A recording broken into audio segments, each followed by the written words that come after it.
gitu ya, berlebihan sampai mau muntah, sampai perutnya keras, ini hukumnya jadi haram. Makan berlebihan, yang halal jadi haram karena berlebihan. Yang ketiga dari dokter nih Pak, ini pesan dari dokter, karena perut kosong seharian, pas berbuka jangan minum makan 3 hal. Nah, jadi ya, karena perut kosong, mungkin kalau ada maghrib jadi masalah. Apa kata dokter? 1, minuman yang mengandung es. Kita gimana nih? Pas buka langsung minum es atau minum air hangat? Hati-hati, ini bisa merusak apa? Merusak paru-paru. Kalau es masuk paru-paru bahaya. Itu yang bulat-bulatnya bisa pecah, nanti batuknya berdarah. Itu kalau sering minum es duluan. Lagi lapar minum es bahaya. Kalau udah makan dikit malah minum es jadi masalah. Nah, ini ada berpuasa Pak, secara kedokteran. Yang kedua, yang jangan langsung tuh santan. Kita gimana? Apakah santan sering diminum duluan? Apa yang ada santannya Pak? Kolak. Apalagi? Nasi padang. Ya kan? Nasi padang. Ya, tapi kalau nasi padang ada resepnya, pakai daun singkong. Itu obat penawar santan, daun singkong Pak. Ya. Yang ketiga kata dokter, jangan langsung makan yang berminyak. Apa tuh Pak? Kita gimana Pak? Berminyak nih, gorengan duluan atau belakangan? Nah, jangan salahkan Allah kalau 10 tahun berpuasa duluan makan gorengan terus, akibatnya apa yang rusak? Darah banyak mengental karena minyak tidak bisa campur dengan air dalam tubuh. Kalau darah sudah mengental, yang terjadi adalah stroke, saraf, sendi-sendi, Pak. Hati-hati, gitu kan? Ya, kenapa kamu stroke? Diuji oleh Allah. Ini nyalahin Allah, padahal 20 tahun puasa yang dimakan duluan gorengan. Karena kebiasaan 20 tahun puasa, coba. Maka kata Rasulullah, apa yang pertama dimakan, Pak?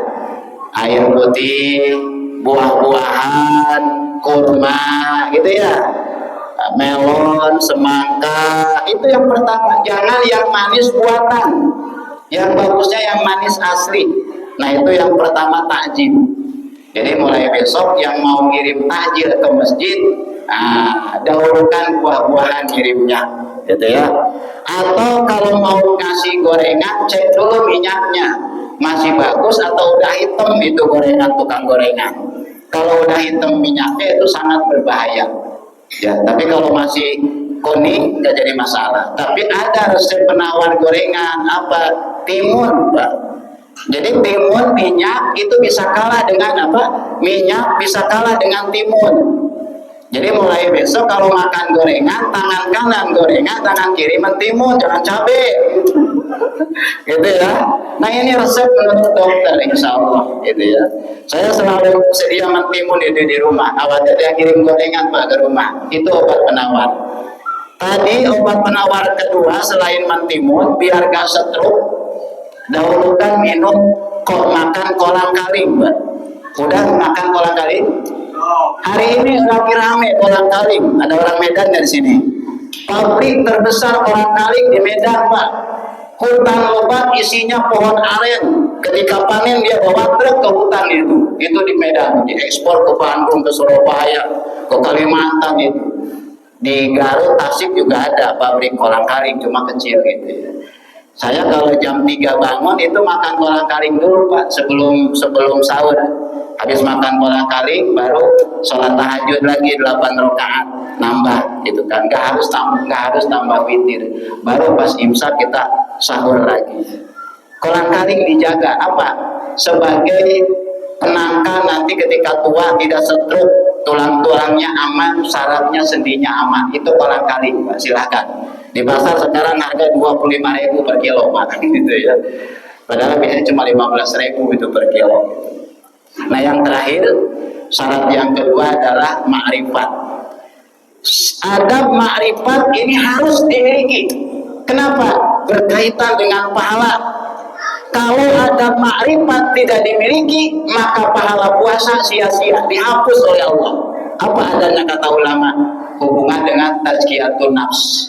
Imam Al-Ghazali, bahkan ulama-ulama modern juga sama. Wahba Ajuhairi, Yusuf Qaradawi, Indonesia Buya Hamka, Quraisy Shihab, Ahmad Dahlan, Hasyim Asy'ari, Adi Hidayat, Abdul Somad menyarankan adab yang kedua ini ma'rifat harus dimiliki. Apa adabnya? Menjaga anggota tubuh dari maksiat. Jaga lisan dari ghibah, menghina orang lain atau mendolimi orang lain. Jaga mata dari nonton yang haram, nonton judi, nonton dugem, nonton pacaran, nonton apa lagi yang haram, nonton tawuran, bukan malang lere yang bertengkar, ini malah ditonton, disorak-sorakin, haram hukumnya, maka pahala puasa menjadi hilang. Jaga hati dari riya dan sombong. Nah, awas, merasa paling suci, merasa paling nyunah, merasa paling tidak ada punya kesalahan, itu ada namanya riya dan bangga diri. Itu harus dibersihkan. Kenapa? Kalau enggak, maka akan hilang pahala puasanya. Maka Buya Hamka dalam tafsir Al-Azharnya, ketika dipenjara oleh Soekarno tahun 62 sampai 65, 3-4 tahun di penjara, tapi Buya Hamka menghasilkan tafsir Al-Azhar dalam penjara, menulis. Apa kata beliau? Puasa adalah perjuangan kemerdekaan jiwa, hati jiwa dari hawa nafsu. Tuh, ya. Jadi puasa itu perjuangan kemerdekaan jiwa dari hawa nafsu. Apa hawa nafsu? Harta. Ada orang yang nggak doyan duit, Pak? Ada? Doyan semua itu duit. Kekuasaan, jabatan, malah berebut itu jabatan. Yang ketiga wanita, disebut lagi wanita nih, harta, tahta, wanita, itu hawa nafsu. Puasa menjaga itu semua, jangan sampai rakus. Makanya kata Buya Hamka juga, simpanlah uang di tangan, jangan di hati. Karena kalau menyimpan uang di hati, akhirnya dia pelit, koret, medit, bakhil, apa lagi? Koret udah, apa lagi namanya? Koret, medit, bakhil, buntut kasiran katanya. Tapi tidak semua yang buntut kasiran itu pelit, Pak. Tidak semua. Makanya dalam sholat dan puasa, aqimus sholat wa atuz zakat. Sholat yang sempurna diikuti dengan zakat, infak, sedekah. Puasa diakhiri dengan zakat fitrah dan zakat harta. Berarti puasa yang sempurna diikuti dengan membayar zakat, infak, sedekah. Sholat tarawih yang sempurna diikuti dengan infak, kotak amal atau fakir miskin. Jadi kalau hari ini tarawih ke bawa duit, tidak sempurna tarawihnya. Bawa duit semua, Pak? Bawa. Mulai besok tarawih bawa duit. Yang dilihat oleh Allah bukan jumlahnya, tapi membiasakan sedekahnya. Ajarin anak, nah bawa gope, ini ada gope, tiap hari gope. Allah lebih baik pembiasaan sedekah daripada cuma sekali 2 juta. Allah mending melihat gope tapi tiap hari sedekahnya. Itulah sholat tarawih yang sempurna diikuti dengan sedekah. Kenapa? Uang disimpan di tangan, bukan di hati. Inilah kemerdekaan jiwa. Ada sholat mingguan, apa Pak? Jumatan. Sholat Jumat yang sempurna diikuti dengan infak sedekah. Maka setiap sholat Jumat jangan lupa bawa uang sedekahnya. Buat apa? Bisa masjid, bisa anak yatim, doa apa juga boleh. Saya mau pulang Jumatan, mau keliling fakir miskin. Di sana ada janda muda katanya, kasihan. Nah itu mah niatnya lain sedekahnya, niat janda muda kan harus ikhlas, gitu ya. Nah ini diantaranya adalah kesempurnaan. Ada sholat tahunan apa Pak? Idul Fitri. Jadi Idul Fitri yang sempurna jangan lupa bawa sedekah. Atas nama siapa sedekahnya? Boleh atas nama keluarga, atas nama orang tua yang udah meninggal, atas nama saudara, atas nama anak-anak biar soleh dan soleha.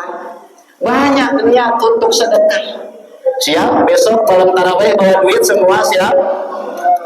Harus siap. Pembelajaran sedekah.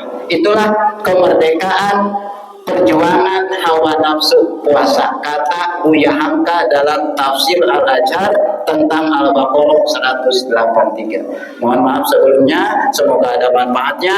Mudah-mudahan Allah menerima amalan ibadah kita. Wassalamualaikum warahmatullahi wabarakatuh.